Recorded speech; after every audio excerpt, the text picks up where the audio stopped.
Buen día, muchísimas gracias al comité organizador por esta invitación como tal. Mi nombre es María Paula González Sierra, soy médico general de la Universidad Central del Valle del Cauca. Hoy vamos a hablar un poquito de leucemia linfoblástica aguda, primero con un caso clínico y ya después metiéndonos sobre las generalidades de ella. Entonces, empecemos con un caso clínico. El motivo de consulta de este paciente es: me estoy ahogando y me salieron las plaquetas muy bajitas. Entonces tenemos que es un paciente de 49 años de edad, quien ingresó por un cuadro clínico de 15 días de evolución, consistente en astenia, dinamia, malestar general, síntomas constitucionales, sensación de dificultad respiratoria, tos, náuseas, un episodio de alzas térmicas, el cual no fue cuantificado, 3 días de dolor abdominal tipo cólico generalizado, pero con una intensidad de 5/10 en escala de EVA, el cual no se atenúa, no se irradia, y además de eso no se exacerba. Artralgias, mialgias, gingivorragias y un episodio de melenas.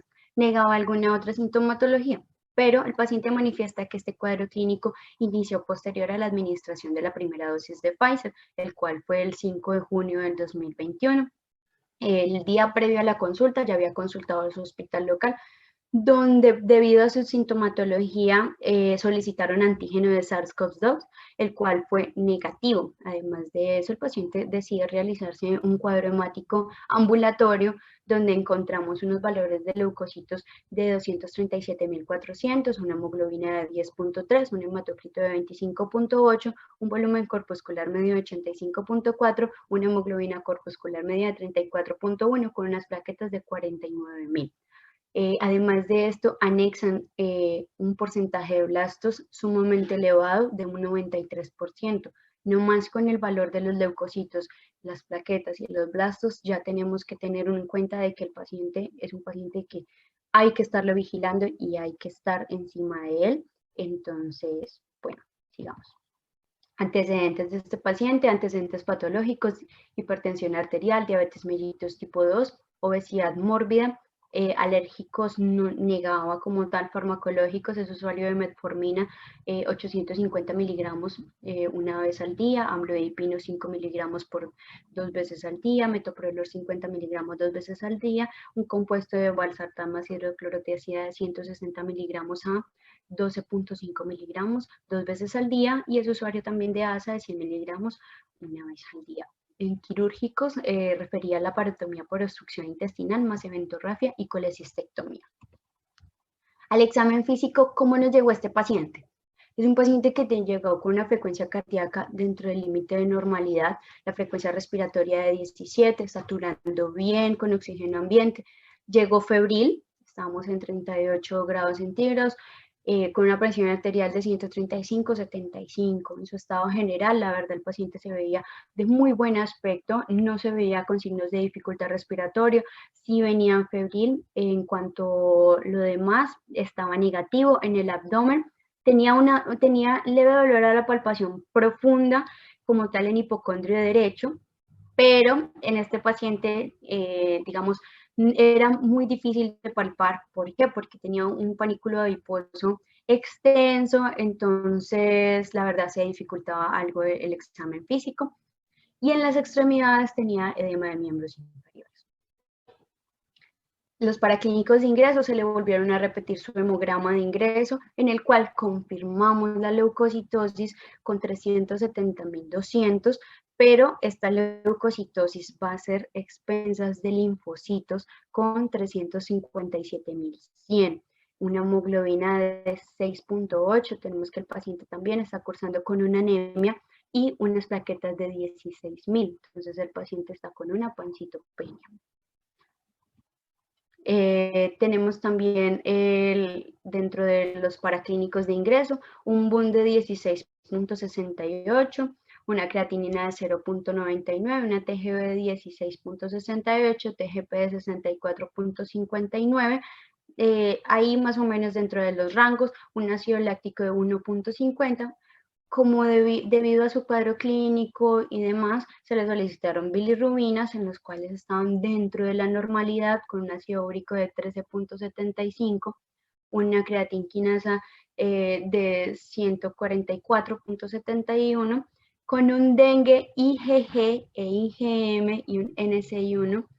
Primero, el IgG e IgM positivo y un NSI1 negativo. ¿Por qué se le solicitó el dengue? Porque inicialmente no sabíamos si los valores marcados en el hemograma de la leucocitosis era realmente establecida o realmente estaba cursando con un dengue debido a su trombocitopenia. Entonces, resulta que el paciente también estaba cursando con un dengue. Tenemos que la LDH estaba sumamente elevada, estaba en 3094. Entonces, es un paciente que hay que ponerle cuidado.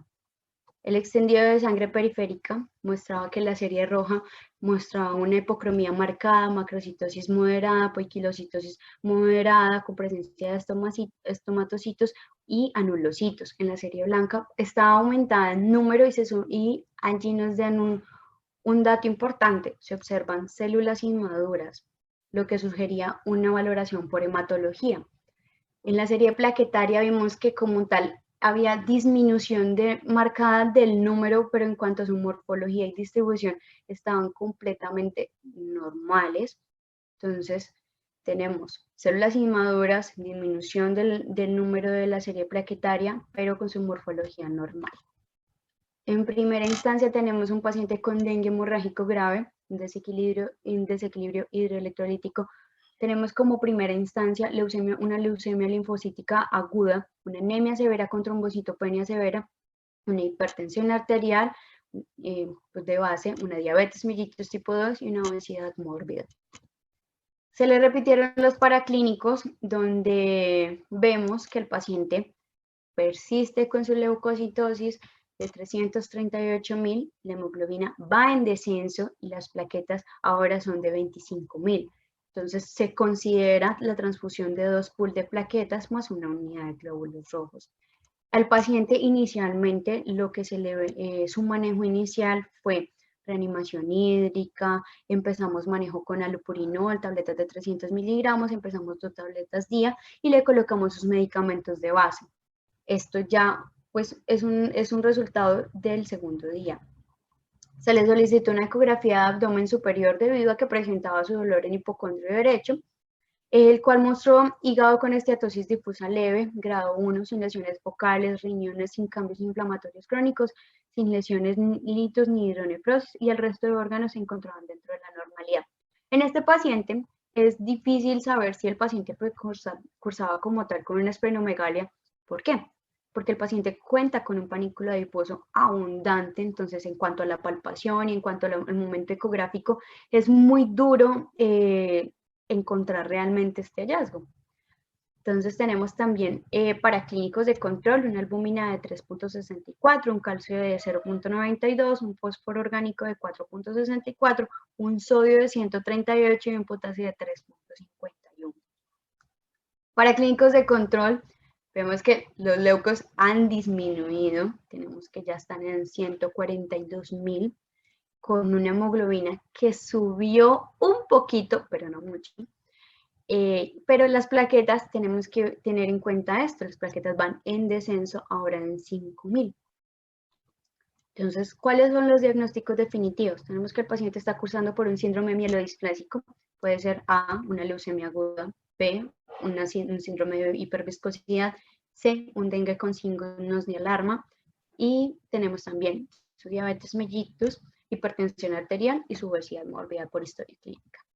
¿Qué pasó con este paciente? Este paciente tenemos que derivarlo. ¿Por qué? Porque en un momento en el servicio no contábamos con el servicio de hematología. Este paciente tiene alto riesgo de descompensación, tiene riesgo isquémico por múltiples, por hiperviscosidad como tal. Entonces este paciente es un paciente que en cualquier momento se puede complicar, es un paciente que en el servicio de urgencias se tornaba hipertenso, que en el servicio de urgencias no toleró el oxígeno ambiente y se le tuvo que colocar oxígeno por cánula.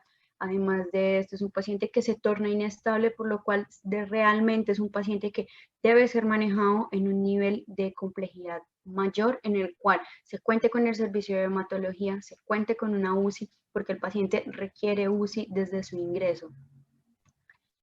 Entonces, vamos a hablar un poquito de leucemias. Voy a tocar como un pequeño brochazo no me voy a centrar mucho, sino lo que el médico general necesita tener, lo que un estudiante debe saber y lo que realmente pues tenemos que saber todos. Entonces tenemos que las leucemias que van a hacer, va a ser una neoplasia que va a estar originada a partir de las células hematopoyéticas. Inicialmente van a proliferar en la médula ósea antes de pasar a la sangre periférica, el vaso, los ganglios linfáticos y otros tejidos. Su clasificación va a variar por dos cosas. Por el tiempo de evolución se van a clasificar entre agudas y crónicas y por su origen, como ya lo vamos a ver. Entonces, la clasificación de estas, tenemos las leucemias agudas, van a ser linfoblásticas y mieloblásticas. Por el lado linfoblásticas tenemos el linaje P y el linaje T. Dependiendo de estos linajes, van a tener unas expresiones como tal de ya sea del linaje B, de CD19, CD20, CD21. Y en el linaje T vamos a ver que va a predominar el CD1, CD2, CD3, CD4, CD5 y CD7.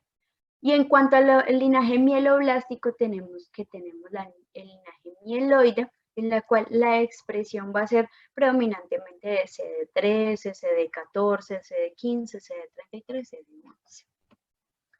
¿Cuáles son los principales tipos de leucemia? Tenemos la leucemia linfocítica aguda, la leucemia mielógena aguda o no linfocítica aguda, la leucemia linfocítica crónica, la leucemia mielógena crónica.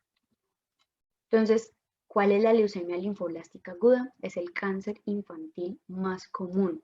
Va a ser caracterizado porque va a haber una proliferación clonal como tal, las células van a estar anormales, entonces estas células no van a generar su función adecuada, va a haber una falla en la función medular, va a haber una infiltración local y a distancia de sangre periférica, meninges, hígado, riñones, vasos, testículos y ganglios y entre otros sitios. Entonces es una afectación que no solamente afecta a un solo órgano, sino que va a ser muy integral a la hora de afectar.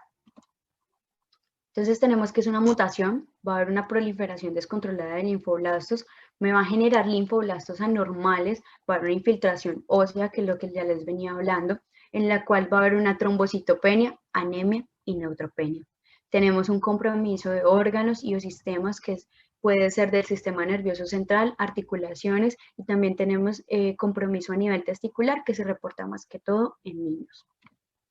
Entonces aquí vemos como tal una gráfica en la cual tenemos las células madres sanguíneas. De ahí vamos a derivar todo. O sea, recordémonos de la clase de hematología en la cual nos hablábamos de las células hematopoyéticas, en las cuales las células madres sanguíneas me van a generar dos líneas, la línea madre mieloide y la madre linfoide. De ahí van a depender todos. Entonces de la línea mieloide van a salir plaquetas, glóbulos rojos, mieloblastos, monoblastos, que posteriormente se van a convertir en glóbulos blancos y monocitos. Y en cuanto a la línea linfoide, tenemos los linfoblastos, que son células inmaduras, células que aún no alcanzan su maduración, valga la redundancia, pero entonces no tienen una buena función, no van a cumplir las funciones adecuadas de estos, lo que me va a generar que no haya una buena defensa del cuerpo hacia las cosas exógenas, perdón.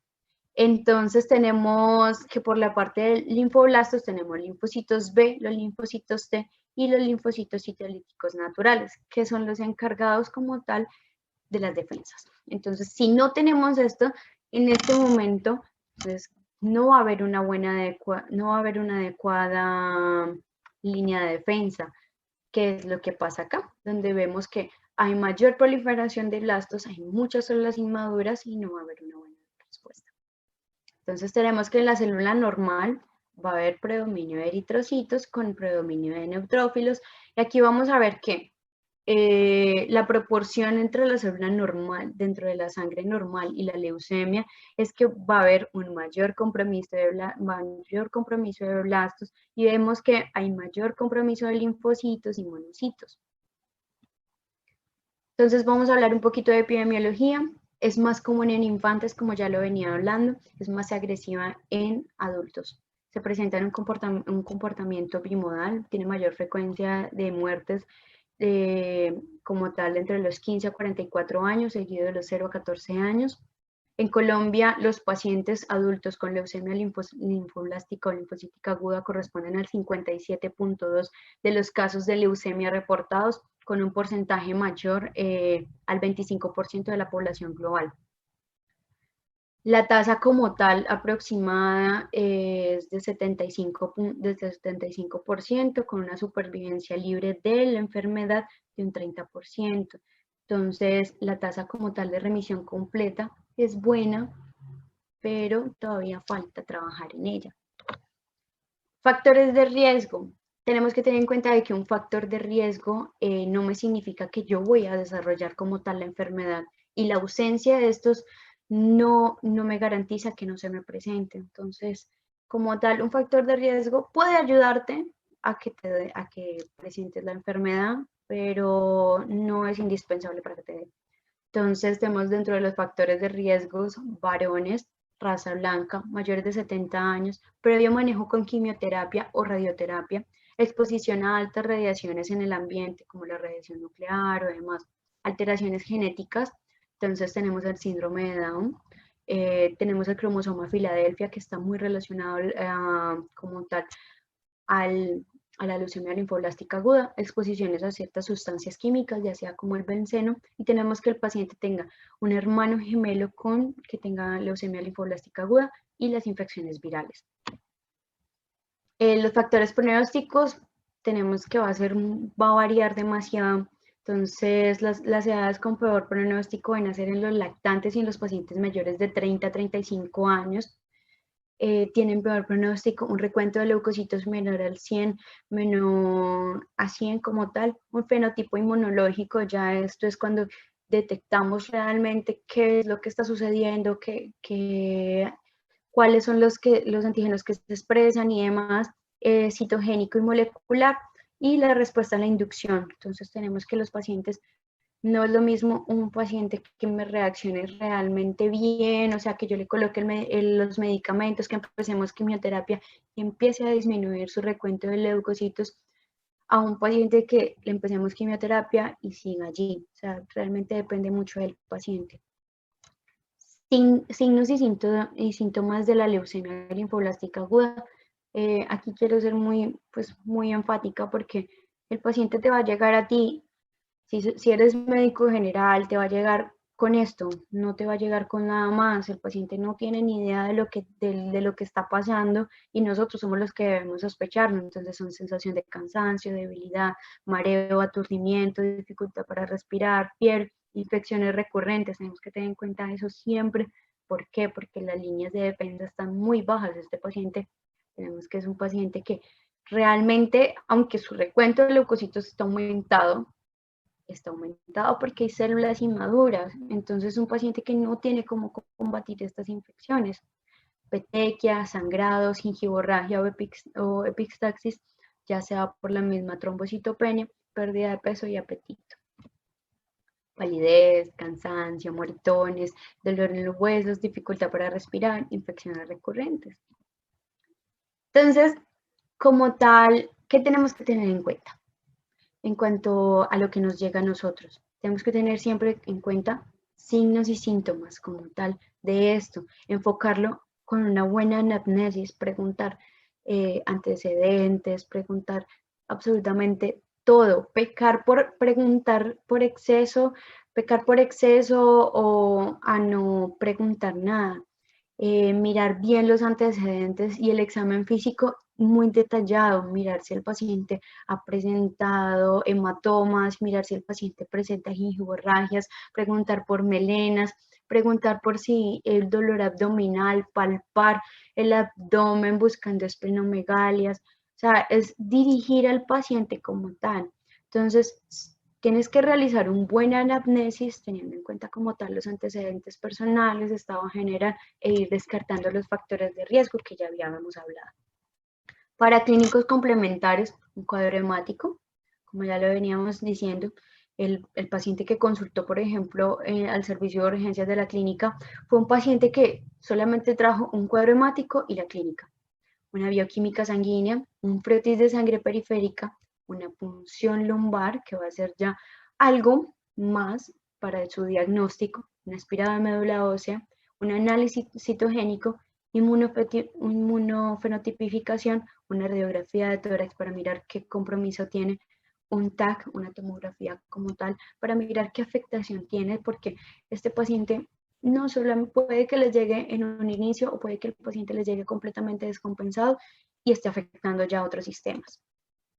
El hemograma, entonces tenemos que en los paraclínicos del hemograma vamos a encontrar leucocitosis a expensas de linfoblastos mayor a un 50%, una anemia en el 80% de los casos y una trombocitopenia en el 75% de los casos. En el extendido de sangre periférica suelen informarse los linfoblastos, entonces es lo que yo les venía hablando de que las células inmaduras siempre tienen que llamarle la atención a ustedes. La bioquímica, LDH, uricemia, glicemia, urea, creatinina, hepatograma, ionograma. O sea, el paciente realmente tiene que abordarse de una manera integral porque la afectación no solamente va a ser de un sistema, sino que va a ser de muchos sistemas. Entonces el paciente a sí mismo se debe tratar.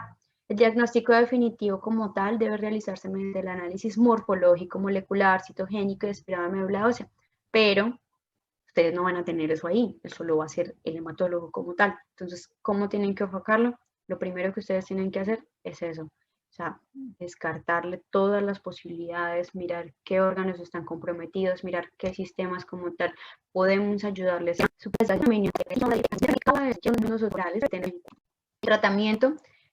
como tal no va a ser un grupo multidisciplinario, porque hay pacientes que le acabas de decir que tiene que hacer, que lo único que te va a entender en este momento es que el paciente tiene que hacer. Entonces, el que va a querer con un acompañamiento psicosocial, como un acompañamiento para familia, los agentes que le vamos a dar, un acompañamiento con su médico, remisión, hematología y demás. Entonces, a pesar de todos los avances, estamos dando medicamentos, farmacología y demás. La terapia como tal sigue siendo, por ahora, la quimioterapia con múltiples agentes, ya sea la vincristina, corticoides, antraciclínicos y el trasplante de progenitores hematopoyéticos con terapia antibiótica en el cromosoma 9 y 22, formando un gen el cual va a generar una proteína anómala que fomenta el crecimiento celular. Entonces, la terapia dirigida va a ser exactamente eso. Es una terapia que va a estar dirigida a esto, a controlar este crecimiento celular. Y estos son los que tenemos en el momento. Como le digo, es algo nuevo. No, en el momento pocos son los que lo están utilizando y esperemos que avancemos un poco más en eso. Bueno, el paciente nos dijo a nosotros que se inició más que todo su cuadro cuando se aplicó la primera dosis de Pfizer. Entonces, ¿qué tenemos con leucemia linfoblástica aguda y COVID? Tenemos un estudio italiano, el cual documentó una frecuencia de infección baja por COVID-19 en los pacientes con leucemia linfoblástica aguda y el cromosoma Filadelfia, y con leucemia mieloide crónica, lo que sugería un efecto protector de los inhibidores de tirosinquinasa. También en este estudio realizado se identificaron 28 pacientes con leucemia linfoblástica aguda, en el cual se constató que el COVID se presentó en mayor frecuencia en adultos de edad avanzada y revistió especialmente con gravedad, con requerimiento de soporte de unidades de cuidados intensivos en el 25% de los pacientes, con una mortalidad del 33%. ¿Qué recomendaciones nos tienen para la vacunación? Entonces, la Sociedad Española de Hematología y Hemoterapia nos recomienda que los pacientes quienes se encuentran en tratamiento de soporte deberán recibir la vacuna si su situación lo permite, al igual que en los pacientes con remisión completa. Pacientes sin quimioterapia intensiva que pueden demorarse al inicio del tratamiento, o sea, esos pacientes que aún necesitan de quimioterapia, pero que su tratamiento aún no se inicia, por ejemplo, de 3 a 4 semanas, debería plantearse la vacunación con anterioridad. ¿Para qué? Para que ese paciente esté protegido como tal. Pacientes en remisión de su enfermedad y sin tratamiento activo deben vacunarse cuando sea posible. Muchísimas gracias.